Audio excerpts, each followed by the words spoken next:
गुमसुम और चेहरे पर उदासी, बीमारी ऐसी कि पति हो गया कंगाल। लेकिन फिर भी जिंदगी बाकी थी और वो मौत को मात देकर जिंदा हो गई। ये कहानी यूपी के हमीरपुर की रहने वाली अनीता की है। कुछ दिन पहले ये खबर आई कि अनीता की मौत हो चुकी है।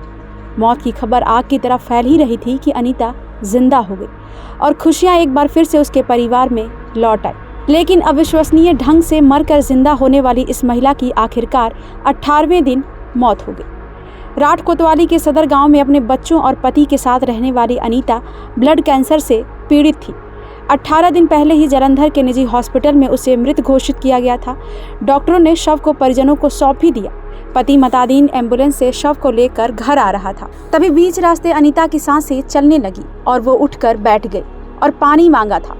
पत्नी को जिंदा देखकर पति की खुशी का ठिकाना नहीं रहा।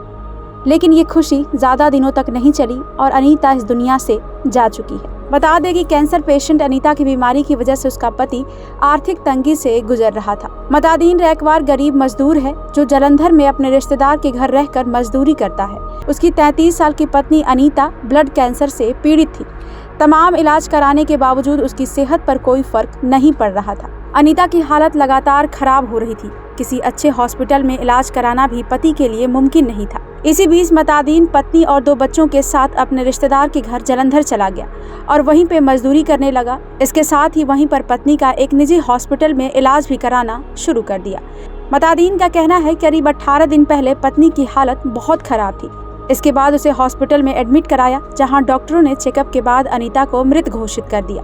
अनीता के अचानक जिंदा होने पर पहले तो सभी लोग भयभीत हुए, लेकिन दूसरे ही पल में सभी के चेहरे पर खुशियां लौट आई थी। मतादीन ने बताया कि तब से अनीता घर में ही थी, उसकी देखभाल की जा रही थी।